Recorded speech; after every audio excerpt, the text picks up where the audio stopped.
Well, greetings, mathletes, and welcome back. Um, since the next section we're going into covers compass and straight edge constructions, it seemed like a good idea to talk a little bit about distances today. And the things that we're going to be talking about as far as distance goes, we're going to talk about distance measurement. We're going to talk about linear distance, and then we're going to be talking about arc length also. Now, part of the reason for this is because if we're looking at compass and straight edge constructions, those are exactly the things that we do with a compass and a straight edge. We can make a line, we can copy a distance, and we can make circle arcs. And those are basically the things that you do with a compass and a straight edge. And so I figured it'd be a good idea to kind of understand some of the basics of this first. So we're going to go a little bit out of order, and we're going to talk about linear measure today. Okay, so without any further ado, there are certain, let's see what color I got. Okay. There are properties of distance. Okay, one, all distances are measured in non-negative numbers. Now you notice I didn't say positive numbers. I said non-negative because that way it includes 0 as well. So for any 3 points, A, B, and C, okay, one, all distances are positive. So AB, right, the distance between two arbitrary points is always greater than or equal to 0, right? That's not really anything new. We kind of understood that, but also, it doesn't matter which points you measure. If you're measuring the distance between 2 points, if I start the measuring tape at A and stretch it out towards B, that's the same thing as if I start the measuring tape at B and stretch it out towards A, right? It doesn't matter which direction you measure it, it always comes out to the same number. That's another property of distance. It can't change if you measure it differently. Now, the third one is a little more technical, and it's probably the one that gets used the most. And this is called the triangle inequality. Your book doesn't say that.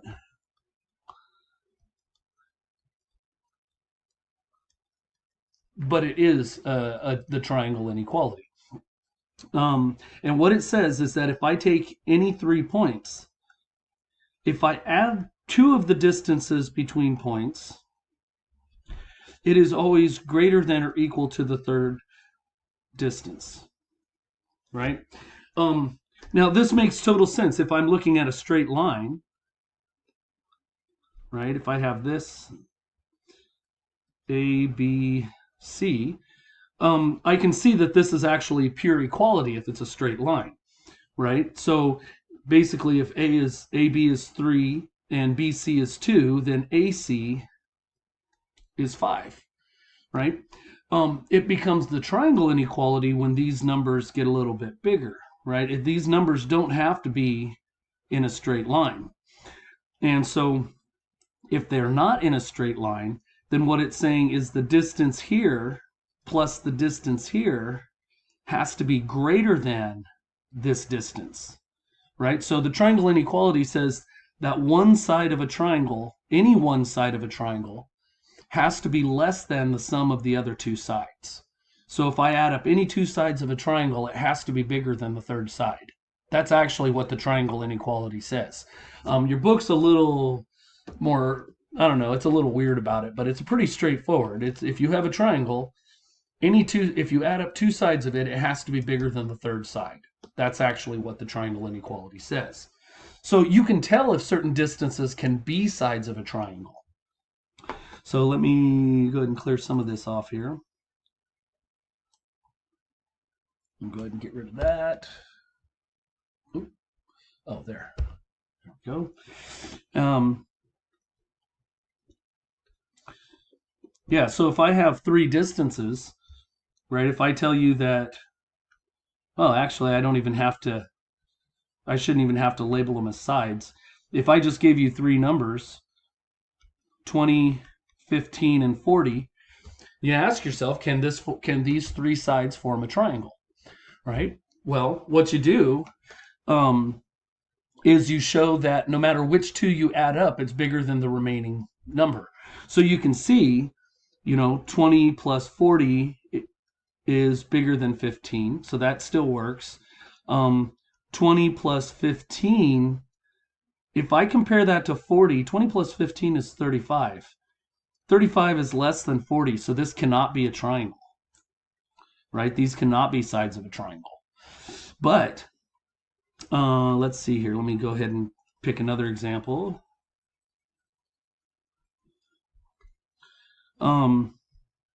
If I have, I don't know, 20, 15, and 30, now we can check. We can check every pair. So let's see. 20 plus 15 is greater than 30, so that works. 20 plus 30 is greater than 15, so that works. And 15 plus 30, 15 plus 30 is greater than 20. So these could be the sides of a triangle, right? As long as the sum of any two sides is bigger than the remaining side. So you can check those things just by adding things up, right? And just comparing it to the last side. It's fairly straightforward, but you do have to understand what you're doing and how to pair everything up. Okay, so those are the properties of distances. Let's get this out of the way. All right. Okay, so, unit conversion. So let's say, I don't know, maybe I have 2.2 miles. And what I want to do is I want to find out what that's equal to in feet. Okay, so what we need is a relationship between miles and feet. So we have 2.2 miles. And if you happen to know that there are 5,280 feet in 1 mile, that's the relationship we want, right? Because what that means, if you just think of these things, think of it as an algebraic kind of a deal. If I divide both sides by 1 mile,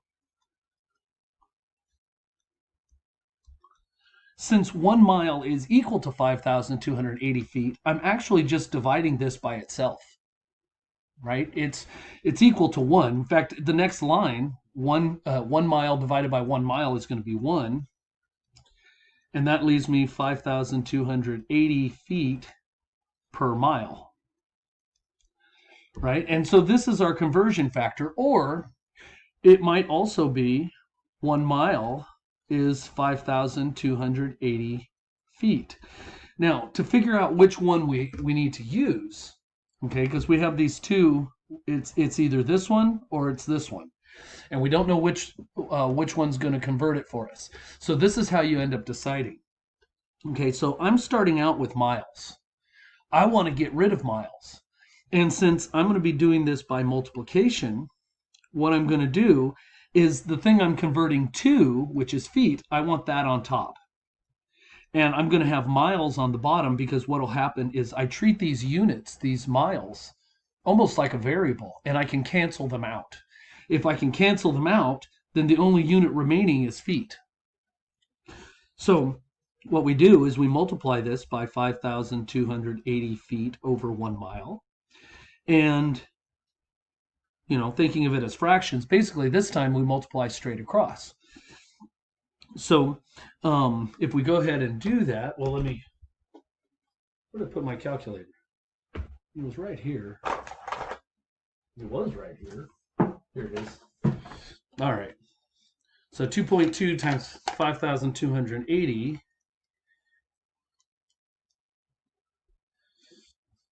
ends up being 11,616 feet, right? And so that ends up being how many feet we have in 2.2 miles. Now, just to review that again, we found a relationship between miles and feet. How many feet does it take to make a mile, right? Once we found that, we turned it into a fraction, right? And we had two choices for a fraction. We could either choose to have miles on top, feet on bottom, or feet on top, miles on bottom. And the way we decide which one we're going to use to multiply by is by the position of the units we're trying to get rid of, right? If we're trying to get rid of miles, miles goes in the bottom of the conversion factor because that way it can cancel out. Okay, so let's look at another one here. So yeah, let's do this. All right, let's say I have 9,400 feet, and I want to convert that back into miles. I want to see how many miles I got. So we have 9,400. And remember, we have two conversion factors. You have 5,280 feet is 1 mile. Mile, there. Oh, okay, that's going to bug me. There. Or 1 mile is 5,280 feet. Right? And so let's see what we have. We have feet that we're starting out with, which means we have to cancel out feet. So that means in the multiplication factor, in the conversion factor, feet is going to go on the bottom so that it'll cancel. And that will leave me with miles here. Right? And so feet cancel. And what I end up with is 9,400 divided by 5,280 is, let's see, the only units left are miles. So let's see what we get.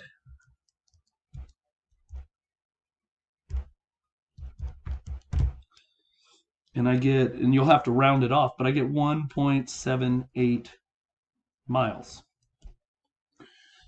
Right? And so that's the basic idea. Whatever you're converting from and to, you make a fraction out of it. And then you have to decide which way the fraction goes to figure out how to cancel out the stuff that, the units you want to get rid of. Okay, so there's other stuff too here. So let's go ahead and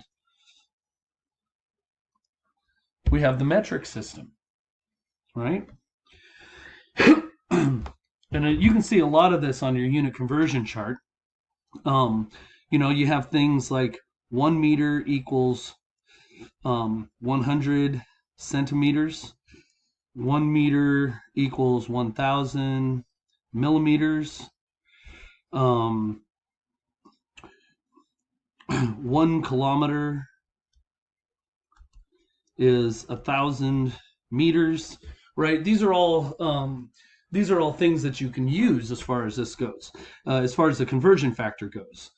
So if I want to know, if I have 5,300 meters, right, and I want to convert that to kilometers, I want to know how many kilometers that is, I do the same thing, right? You have 5,300 meters.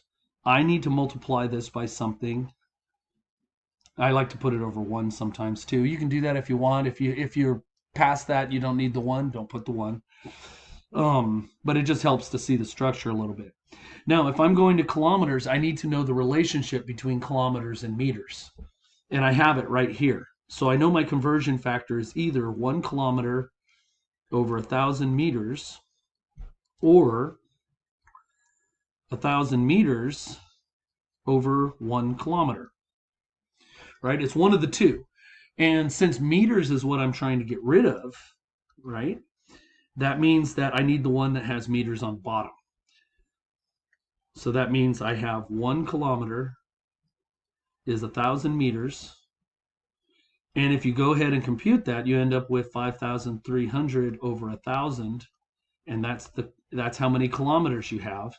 If you plug that into the calculator, you get 5.3 kilometers. Right? So it's a matter of just understanding what it's equal to, making a fraction out of that, and then figuring out which way the fraction goes. Right? And then you multiply it by that, you can convert between whatever. In fact, you can even do miles and kilometers. And, you know, I'm actually not sure what's on your sheet there, but It probably has a kilometer in mile conversion. One of the things that I happen to remember from when I was in high school is that um, 6.2 miles is 10 kilometers.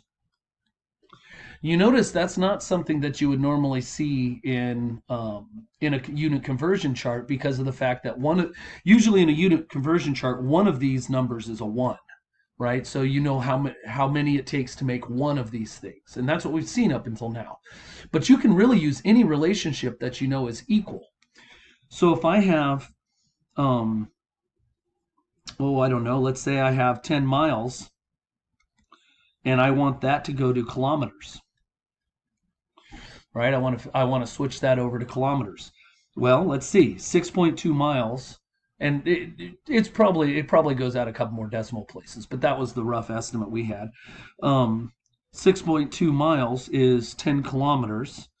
So let's see, that means we either have 6.2 miles over 10 kilometers, or we have 10 kilometers over 6.2 miles. And we have to figure out which one we need. Well, we're starting with miles, which means that miles has to be on the bottom so I can cancel it out. So that means we're going we'll do 10 kilometers over 6.2 miles. Miles cancels, so all I have left is kilometers. So I end up with 100 over 6.2 kilometers. And here's my calculator. If I divide 100 by 6.2, I get approximately 16.13, right? And that's 16.13 kilometers. So 10 miles is 16.13 kilometers, approximately. There's a little margin of error in there since we just kind of rounded this off. But you get the idea. Any relationship between two quantities that you know you have equality, you can use that for a unit conversion. It's just a matter of finding it, which is why I had that conversion table put in there. Okay, so let's go ahead and clear that. Okay, so now we're going to be talking about scaling distances. And what that means is that you're changing distances in a proportional way. So here's an example here. Now, these are the types of things that you should be able to figure out here. Let's say I have a rectangle, right? And this rectangle has measurements of 3 centimeters and 6 centimeters. Okay. Now, let's say we have another rectangle over here. And this one is 6 centimeters by 12 centimeters. So you notice what's happened here. These are similar figures because they have scaled up equally. We can assume all the angles are the same. Now, you'll notice what happened here. This doubled, right? So this was times 2. And you notice up here, the same thing happened, times 2. Right? So this is a linear scaling. We've scaled all the distances by the same factor. It's by times 2. So if you change the dimensions by a linear factor, it turns out that every linear measurement that you can make also changes by that same factor. So here's one of the things we can do here just to check this out. So here's something that we haven't computed yet, this diagonal. Right? The length of this diagonal. I'm going to call it D. So if we want the length of this diagonal, let me make some space here. We can use the Pythagorean theorem. Since this is a rectangle, that means that 3 squared plus 6 squared is equal to D squared. So that is 9 plus 36 is D squared. And that means that 45 is equal to D squared. And if d squared is 45, then what we have is the square root of 45, right? And that can be simplified, right? The square root of 45 is 9 times 5, so this actually, and I'm going to leave this for you to work out if you want to see the details, it's 3 root 5. Let me switch colors here so it stands out. So this is, 3 times the square root of 5. Okay, now, we've doubled all of our linear measurements. So the hope right now is that if we work out this, right, this diagonal, what we'll get is twice this, right, which would make it 6 times the square root of 5. So what we're hoping for, so our hope is that this ends up being 6 times the square root of 5, right? So that's what we're shooting for. Let's see if it comes out the same. And the numbers are going to get a little bigger on this one, so I'm going to use the calculator, at least to start off with. So we have to check that our pen is on, apparently. Let's look at 6 squared plus 12 squared. And that's going to be our, well, I'll call it capital D, just so it's different than the other one. Right, that's our capital D. So we have 36 plus 144, right? And 36 plus 144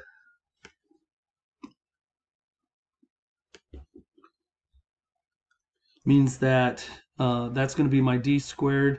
So we have 180 is equal to D squared. And so D is going to be equal to the square root of 180, which we need to simplify, right? So let's see here. Let's see, 180. I'll do a little hunting here. I think 36 goes into 180. Oops, let's try that again. Yeah, it goes in 5 times. So this will simplify down to 6 times the square root of 5. And you can do the factor tree and work that out, but it does actually come out to what we wanted, which means that all the other measurements, any measurement that could be measured with a line, is also going to double. So if I tripled this, the diagonal would triple in length. If I quadrupled it, the diagonal would quadruple in length. It's actually quite fascinating the way it does this. And it doesn't have to be measurements that are in a straight line either. Right? If I look at a circle,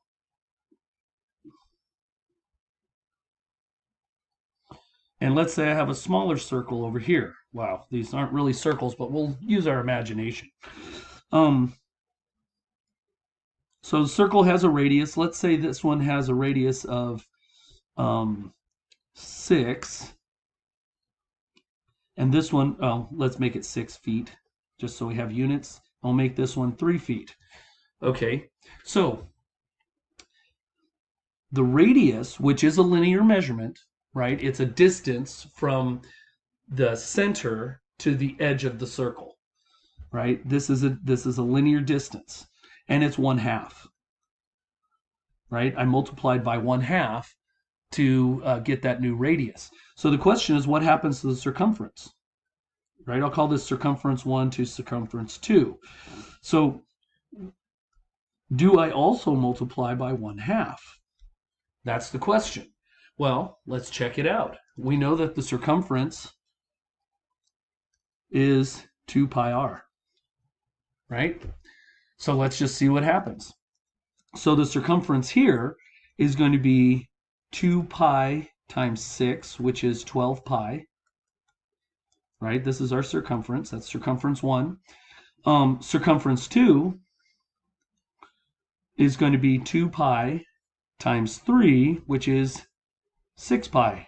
And you can see the circumference is also half, right? So this is one of the nice things about scaling, is that if you're scaling the entire shape by a linear measurement, every linear measurement that you make is also going to scale by the same amount. So that includes diagonals, that includes other sides, that includes linear measurements that aren't in a straight line like the circumference, right? Same thing could be said for the diameter. The diameter will also be cut in half. If I compare it to this diameter, this one will be half of this one, right? So it doesn't matter what the linear measurement is, as long as it scales. If you're using the word scaling, that means all of the linear measurements change. And so it's not a terribly complicated idea, but sometimes it manifests itself in kind of weird ways. Like I think the circumference might be a little unexpected because that's not a straight line measurement, but it is a linear measurement because it can be measured in a distance. In fact, that's exactly how you tell whether something is a linear measurement. Can it be expressed as a distance? If it can, it's going to be part of that scaling, right? And it actually turns out that areas and volumes scale in a whole, well, they scale a little bit differently. It's not a direct multiplication, but it is quite interesting the way it works. And we'll take a look at that at some point here. Just not today. All right. Okay, so the last thing we need to cover here is arc length.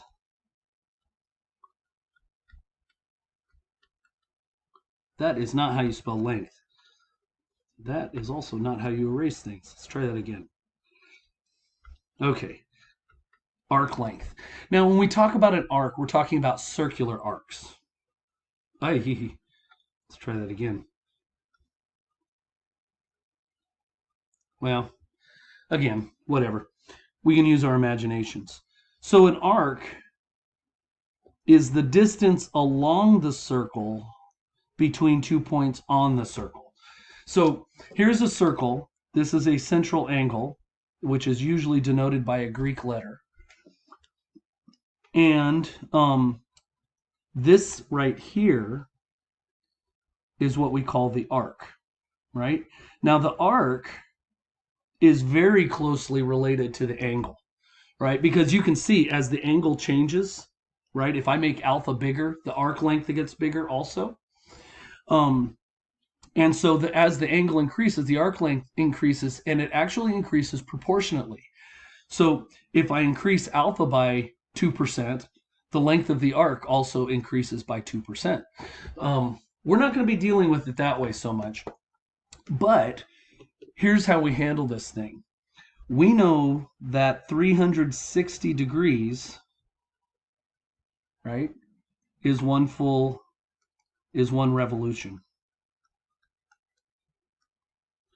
Right? And we know the circumference does the same thing.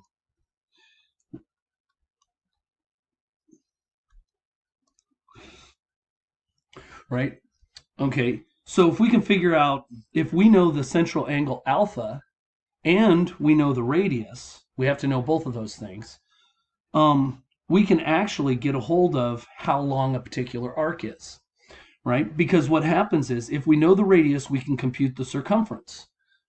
Once I know the circumference, if I know the angle measurement, what I can do is take that angle and divide it by 360 to get the percentage of it, and then take the percentage of the entire circumference. So here's how this ends up working. We know 360 degrees is one revolution. We are doing alpha of those degrees. So we'll get a fraction, and that fraction tells us the fraction of a circle we have. Then we take that and we multiply it by the circumference, right? And what that's going to do is give us the arc length. Whoa, let's try that again.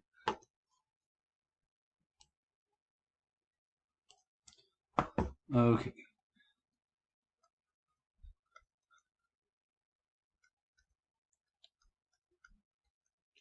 Right, so that ends up giving us our arc length.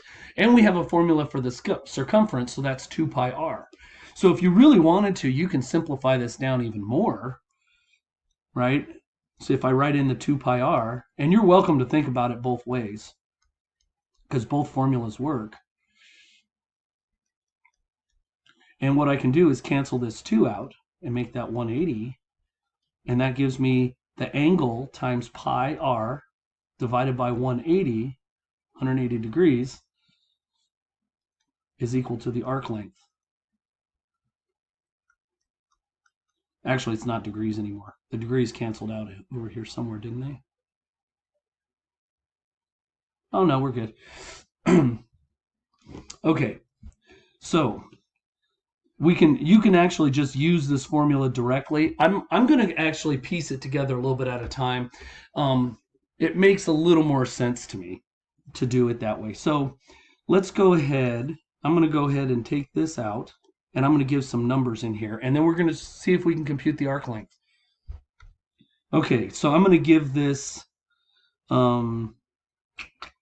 let's get an angle of 60 degrees, just because I feel crazy. And we'll give it a radius of 3 meters, and we'll see what we get. So first of all, we have 60 degrees, so we need to know what fraction of a circle that is. Oops. So we have 60 degrees divided by 360 degrees, and that gives us 1/6. Okay, so that's the fraction of the circumference that we're going to have.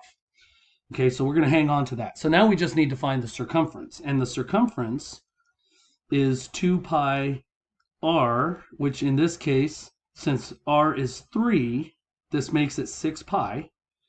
And so if I'm going to compute how much of this arc length I actually have here, what I end up with is the fraction of the circle I have times the circumference. So it's 1/6 times 6 pi. The 6's cancel, and so this arc length in red here is pi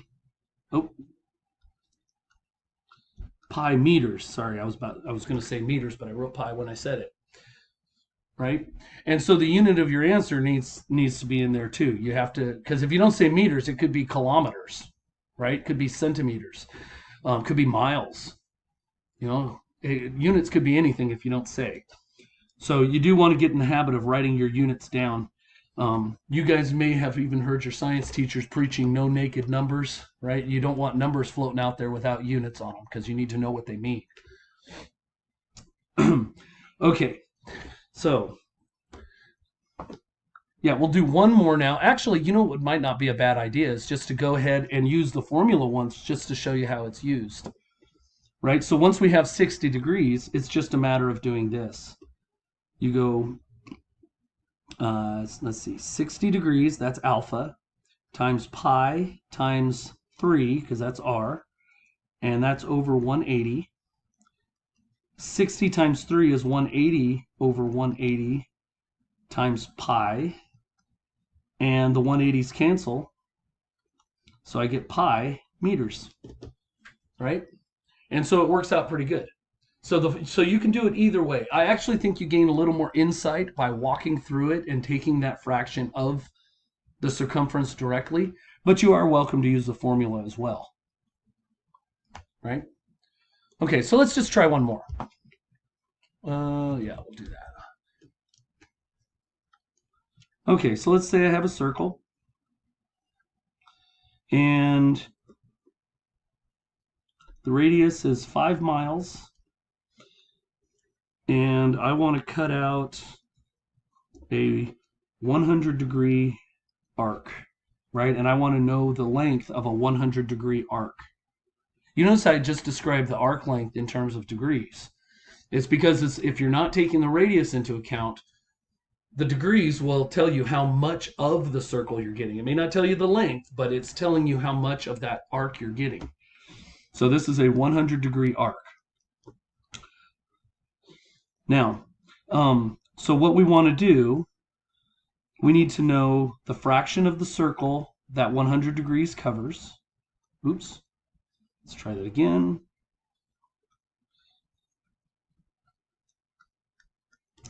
Right? Which would be 5 over 18. Let's see, the 10, yeah, so it's 5/18 of a circle. 5/18 of the circumference. So now we need the circumference. And the circumference is 2 pi times the radius, which is 10 pi. Right? And so what we need to do here is we have 5/18 of the circumference, and the circumference is 10 pi. 10 pi miles, I should say. Right? So we need to cancel out, we need to simplify this thing. So let's see here. I can actually do this, can't I? So that's 9. So I have 25 pi over 9 miles. Now, if, generally you don't see that on like a map. How far is it from, Fresno to Los Banos? Well, it's 25 pi ninths miles, 25 ninths pi miles. Yeah, it just doesn't work. So you want to be able to get an estimate of this. And so just to make sure you can plug this into your calculator correctly, that should be 8.72. If you're going one more decimal place, it would round to a 7. Right? So you may be asked for either one of these types of answers. I want to be clear about something. This answer, this one right here, is an exact answer. This is exact. This one is an estimate. Decimals are typically not exact answers. They are estimates. 25 pi over 9 is an irrational number. So if we're going to represent it as a decimal, the decimal itself is an infinite string of decimals. We have to round it off, which means that this is less accurate than this, right? This is exact. So if you're asked for an exact answer, that means pi is in it. If you have square roots, that means square roots are in it. If you're asked for a decimal approximation, it will tell you how many decimal places to round it to, but it is going to be an estimate. Okay, so just so we're clear on that. Okay. So that pretty much wraps this episode up. And in any case, until next time, keep your pencils and your wits sharp.